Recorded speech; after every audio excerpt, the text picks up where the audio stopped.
a todo lo que yo hubiera preguntado en el fondo. Y ahí entendí el Evangelio de Jesucristo. A través de eso lo entendí. Bueno, sí dicen que Jesucristo aprendió cosas también de otras religiones. No crea, yo nunca lo he creído. Sí, tú no lo has creído. ¿Sabe por qué? Le voy a dar una razón. Tienen valores parecidos. Pero le voy a dar una razón que es fácil de entender. Jesucristo es judío, ¿no? Sí.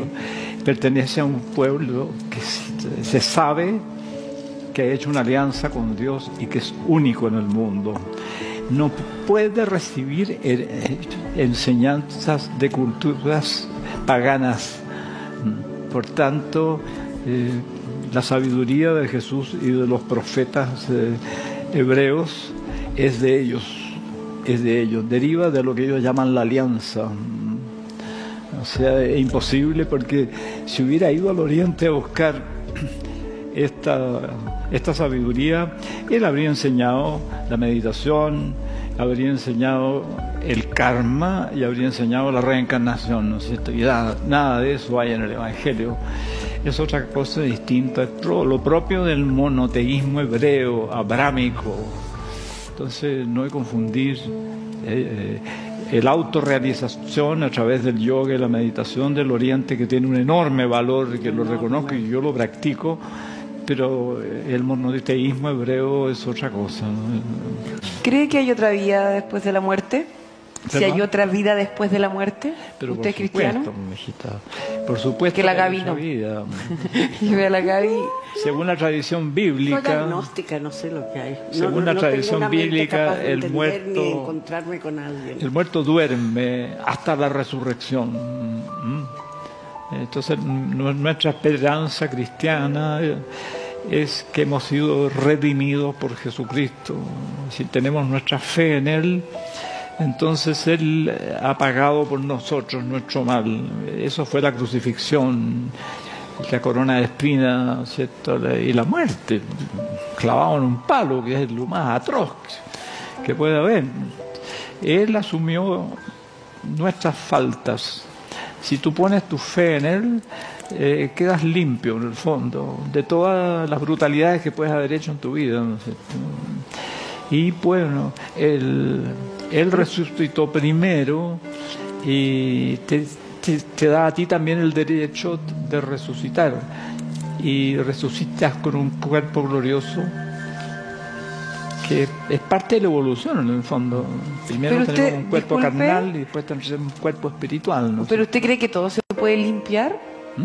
¿Todo se puede limpiar a través de Cristo, lo que está diciendo recién? ¿Un violador? Claro, hay que tener claro eso, ¿no es cierto? ¿Alguien malo de verdad se puede limpiar? Que el sacrificio de Él, en el fondo, es para limpiarnos a nosotros de toda culpa, en el fondo. Pero a condición que tengamos fe en que Él hizo eso. Don Gastón, la relación entre los pensadores como usted y la religión es bastante peculiar en muchos casos, ¿no? Algunos creen a rajatabla, otros manifiestan sus más profundas dudas al respecto. Su relación con las religiones, más allá de la espiritualidad, sino como su relación con las religiones en general, ¿considera que son positivas esas religiones en momentos como los que atraviesa la humanidad hoy? ¿Nos ayuda a creer? Fíjate que creo que no. Las religiones también han pasado lo mismo con la sociedad industrial, ¿no? Que ha creado una complejidad increíble de la vida, insoportable en el fondo, que distrae al hombre de su esencia. Y yo creo que las religiones se han ido cubriendo de prácticas de culto. Por ejemplo, el culto a los santos. De corrupción. Que no tiene ninguna base en las Escrituras. La mariolatría, convertir prácticamente a la Virgen en una diosa más, es decir, que es la mediadora, en circunstancias que es Jesucristo el mediador entre Dios y los hombres. ¿Por qué la Virgen tendría que ser mediadora? Bueno, todas esas cosas, el rosario, las procesiones, las reliquias, el agua bendita, la medallita milagrosa. ¡Oh, qué horror, Dios mío!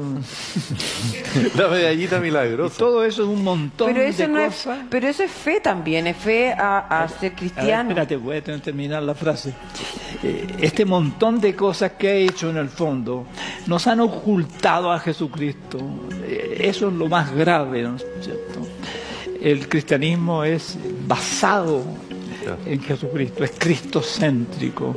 Si nosotros no entendemos a ese personaje, el resto no vale nada, no vale nada.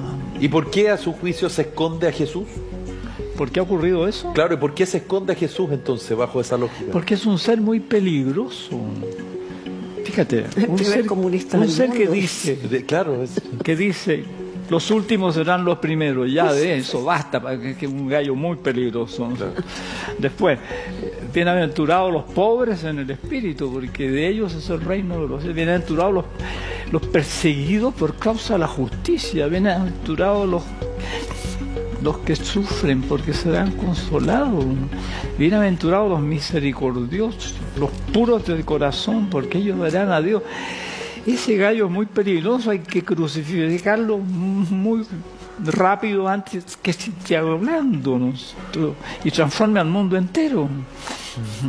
Eso es la Iglesia como instancia de poder, como institución jerárquica, ha ido como disimulando ese aspecto de Jesús, transformándolo más bien en una figura devocional.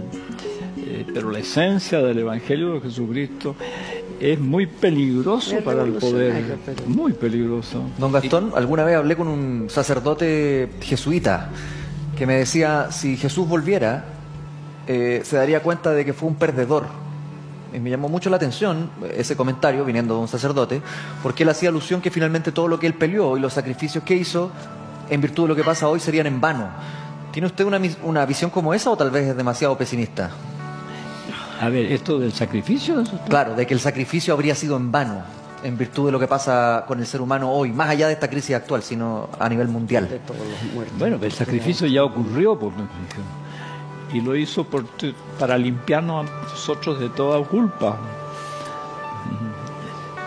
Él sabe que la humanidad por sí misma no podía redimirse del mal acumulado, ¿cierto? Piensa tú el momento en que vino, en que el Imperio Romano, que era archicorrupto, tenía dominado el mundo. En ese momento en que la vida humana no valía nada, sociedades esclavistas, soluciones de fuerza, los emperadores eran tiranos todos, la guerra permanente, conquista de la Galia, conquista de la Gran Bretaña, las legiones romanas hacían lo que querían con todos los pueblos.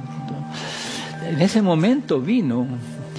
Él sabía que esa humanidad no podía redimirse a sí misma, no podía lavarse de todo el mal acumulado, lo que los hindúes llaman karma, es un mal karma del cual no podíamos. Entonces la única solución es que el Hijo de Dios asuma como propias todas nuestras faltas. Entonces, eso no es pesimismo, eso ya ocurrió. Al revés, eso es optimismo. Estamos libres a condición que creamos realmente que Él es nuestro Salvador, que ese es el sacrificio que Él ha hecho por nosotros, ¿no es cierto?